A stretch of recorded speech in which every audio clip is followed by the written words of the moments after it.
Para ilustrar la enorme riqueza del ajedrez, que justifica por qué el país desde hoy va a dedicar más espacio en su versión digital, les invito a un viaje supersónico desde el siglo V hasta hoy, hasta el siglo XXI, incluso nos vamos a meter un poco más en el futuro y verán que realmente la riqueza del ajedrez es enorme. Digo siglo V porque los historiadores no se ponen muy de acuerdo, pero se supone que es donde se encontraron los restos arqueológicos más antiguos, o sea que el ajedrez tiene por lo menos 15 siglos de historia, tal vez 16. Y eso está ligado también a una leyenda, la de los granos de trigo. Era un príncipe persa que se aburría mucho y entonces uno de sus criados inventa el ajedrez, eso le hace feliz y entonces el príncipe quiere recompensar a su criado y le dice pídeme lo que quieras. Y el criado le dice algo muy enigmático, le dice yo quiero un grano de trigo por la primera casilla del tablero, 2 por la segunda, 4 por la tercera, 8 por la cuarta, 16 por la quinta y así vamos doblando el número de granos hasta que lleguemos a la casilla 64. Y resultó que sumados todos los granos no había trigo suficiente en el mundo entero para poder pagar a aquel criado, porque el número final de granos era de 18 trillones. Para que ustedes se den cuenta de que es un número realmente enorme, que tiende al infinito, ¿cuántos barcos de 100.000 toneladas harían falta para transportar todo ese trigo? Pues nada menos que 3.700.000 barcos enormes. Y si pusiéramos esos barcos en fila india alrededor del mar, ¿cuánto espacio ocuparían? Darían 17 veces la vuelta a la Tierra. Bien, luego al final volveré sobre la enorme riqueza del ajedrez. Pero ahora volvemos al avión y aterrizamos en la España musulmana, allá por el siglo VIII, cuando los musulmanes traen el ajedrez a España. Al principio solo jugaban ellos, pero enseguida se convierte en interétnico, interclasista, y es importante reseñar que a finales del siglo XIII, Alfonso X el Sabio, el rey, escribe un libro sobre ajedrez, y en ese libro desliza una idea muy interesante, dice, el ajedrez es una herramienta muy útil para la buena convivencia de judíos, musulmanes y cristianos. Una idea que hoy en el siglo XXI sigue siendo útil, porque la Federación Internacional de Ajedrez tiene 182 países afiliados, solamente el fútbol y el atletismo tienen más. Pero sobre la importancia de España en la historia del ajedrez hay que decir dos cosas realmente trascendentales. El ajedrez moderno, con las reglas actuales, tal como lo jugamos hoy, se inventa en España hace poco más de 500 años. Su principal diferencia con el ajedrez arábigo o antiguo es que los árabes no tenían ninguna figura femenina. Son los españoles los que incorporan la dama y la convierten en la pieza más potente del tablero como un homenaje a la reina Isabel la Católica. Y como un siglo después, el primer campeón del mundo oficioso es un clérigo español, Ruy López de Segura, cercano a la corte de Felipe II. Pero ahora volvemos al avión, volvemos a hacer otro viaje rapidísimo para aterrizar en otro sitio fascinante, en uno de los momentos más importantes de la historia de la humanidad. Justo en vísperas de la Revolución Francesa, estamos en París, concretamente en el Café de la Régence, que era el lugar de reunión de los intelectuales parisinos y entre ellos los ajedrecistas. Y entre ellos también estaba Philidor, allí sentado en una mesa casi todos los días. Philidor era el campeón del mundo oficioso de la época y además un gran músico. Y nos dejó una frase para la historia: los peones son el alma del ajedrez.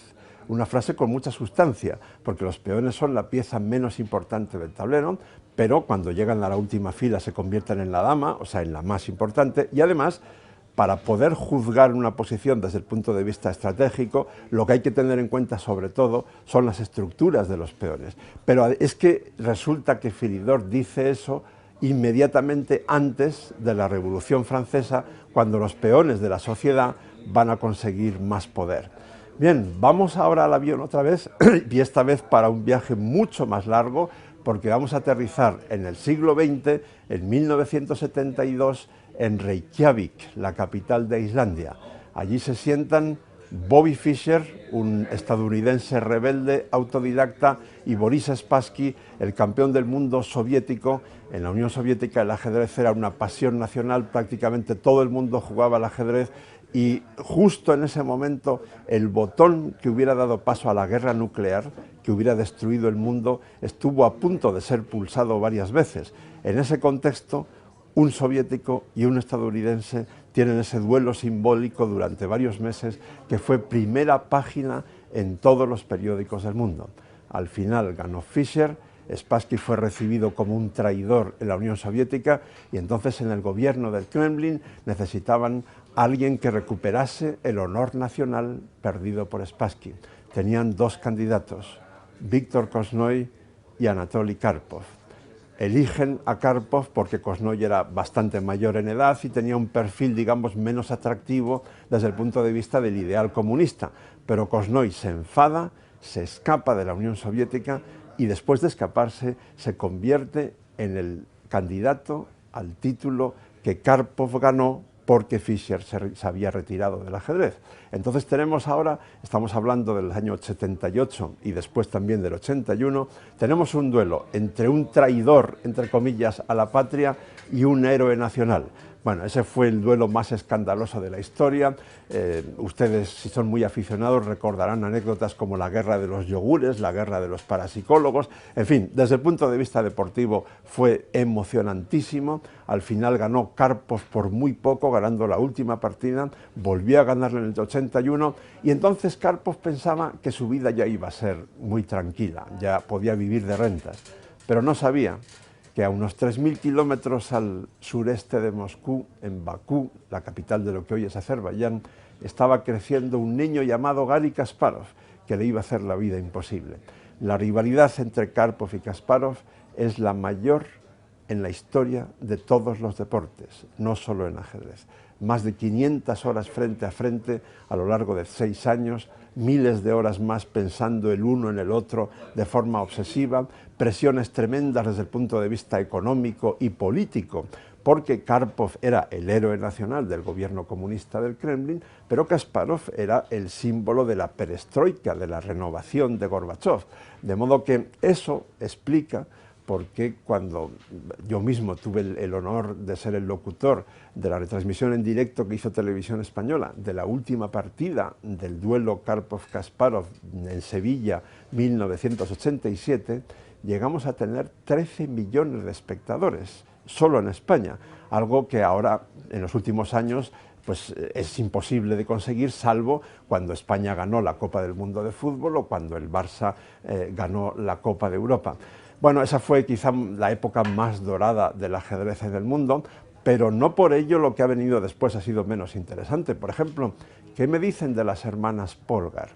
3 hermanas húngaras que nunca fueron al colegio porque sus padres, ambos pedagogos profesionales, o sea, sabían lo que estaban haciendo, decidieron educarlas en casa con el ajedrez como una asignatura más y con 2 objetivos: demostrar que los genios no nacen genios, sino que se hacen con el trabajo, y demostrar que las mujeres pueden jugar al ajedrez tan bien o mejor que los hombres.